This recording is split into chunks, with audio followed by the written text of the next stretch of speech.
start. Hello, my name is Tan Wei Cheng. Hi, I'm Fatiha. Hi, I'm Mikael.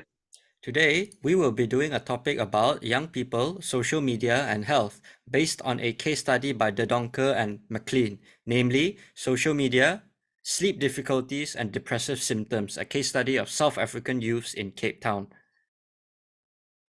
I'll be doing the background part.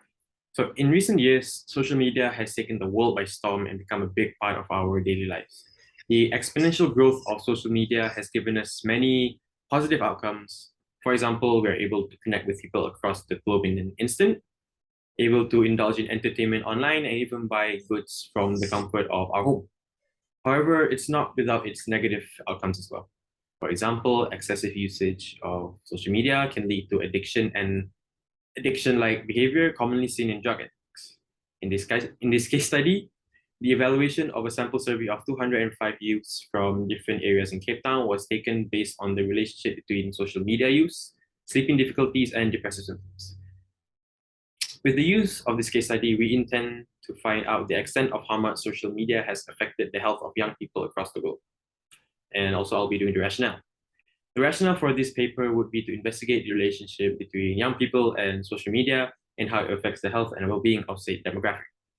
Social media has been a godsend for everyone, especially the youth. However, it's important to note that everything has its good qualities and bad.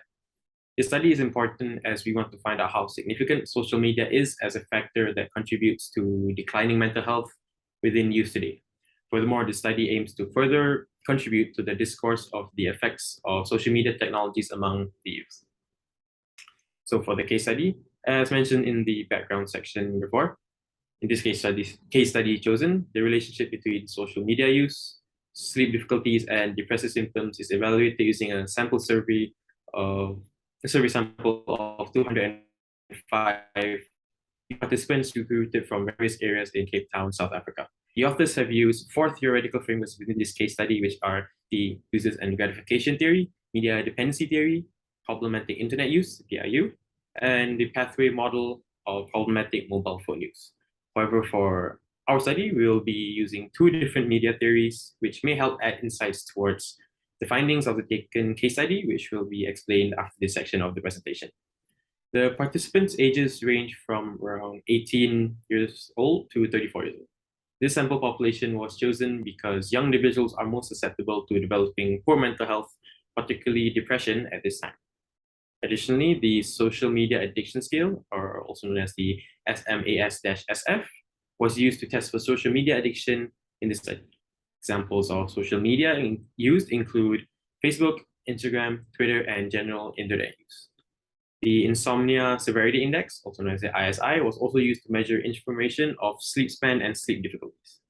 Next, based on the responses, data was analyzed following 4 subdivisions, which are the virtual tolerance subdimension, measures the extent to which participants are consumed with social media applications in their daily lives. This is known as the VIRT. Secondly, the virtual communication subdimension captures the lack of self-presentational skills, inciting users to communicate via social media applications as opposed to face-to-face interaction. This is called the VIRCOM. Thirdly, virtual problem discerns the participants' ability to control their social media use. This is the VIRPR. Finally, virtual information evaluates whether the participants are compulsive social media users due to speed, accessibility, and intensity of the information that appears online. And this is known as the VIR-INF. In conclusion, using said methodologies and the SMAS-SF, the findings indicated a strong presence of social media addiction among the youth. Now I will pass it off to Wei Tan. All right. Because of how the case study we have read, we want to ask the following questions.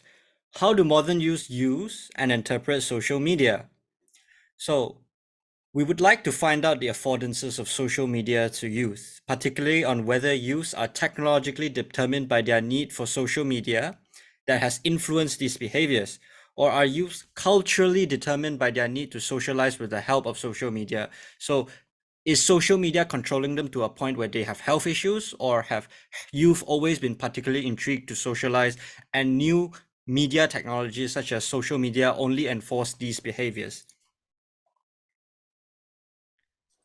Next, I will explain how McLuhan's laws of the media can be reflected and related to the case study about the young people in Cape Town, South Africa's usage of social media, resulting in sleep difficulties and symptoms of depression. McLuhan has created the stated laws of the media based on the chronological order of the impacts established by the media.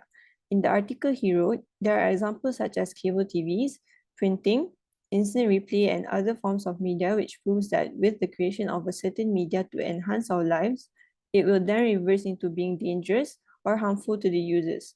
Therefore, we will take our case study and align it with the theory.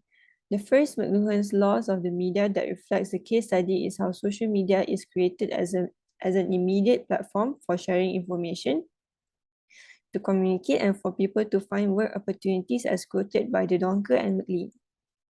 This shows how social media was created for interactive, informational, and two-way communication of the people. Next, the second loss of the media is when a contemporary media is used to outmode or obsolete a previous way to obtain a function, and in this case, the way of spreading information and communicating. De Doncker and McLean has mentioned the bulletin board system that has been used back in the year of 1990 as a way to interact in people's very own computers. Popular social media platforms that were mentioned to be used by the majority of the participants are now Facebook and WhatsApp, which shows how the bulletin board system has grown obsolete in modern day. The third loss of the media is when a media or a technology is created by retrieving ways on how things were done in the past. For example, we can observe from the case study that social media retrieved its system of operating, such as the way of connecting with people with similar interests, communicating within the digital spaces, similar to how the bulletin board system was used in the past. Lastly, loss of the media number 4 by McLuhan suggests that a technology is able to reverse into something that is damaging to the users.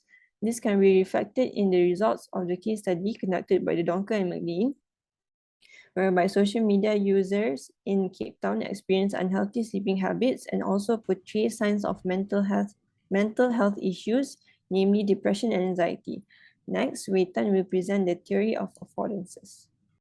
Another theory we will be utilizing is the theory of affordances. Basically, to describe affordances is the theory that is in the middle between the theory of technological determinism, where technology shapes society, and social determinism, where society creates technology based on its needs.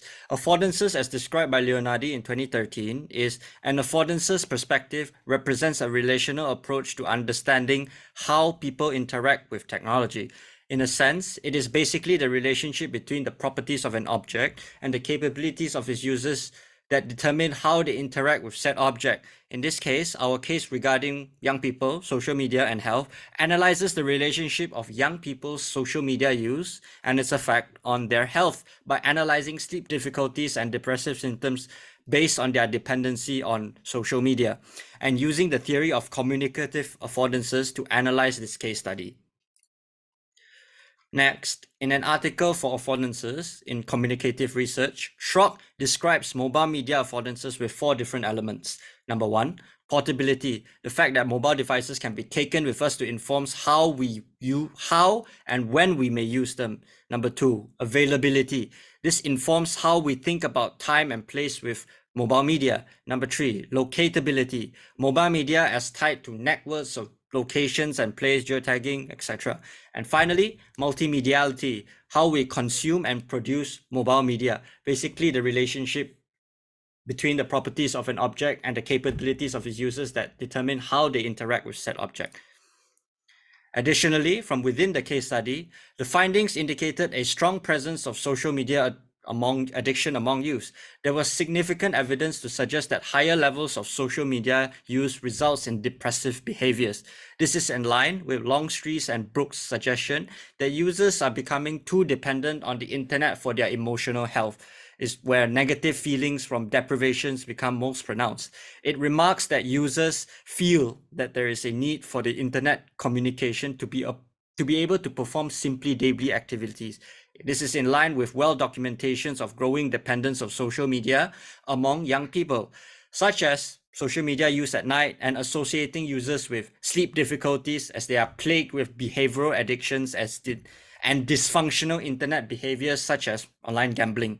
However, one can look at this in two different perspectives. On one hand, on a technological determinist viewpoint of affordances, one can argue that social media has made us dependent and very addicted to it, thus fitting into the theory of technological determinism, as users are so engrossed in social media due to their constant desire to socialize online and the high volume of time spent on online interfaces compared to other important life areas.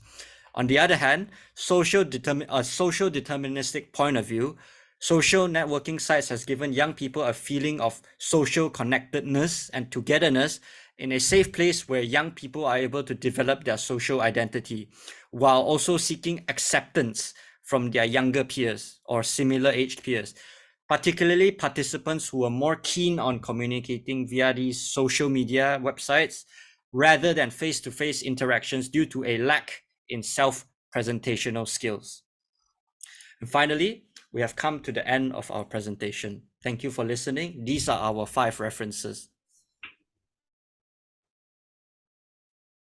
Bye-bye.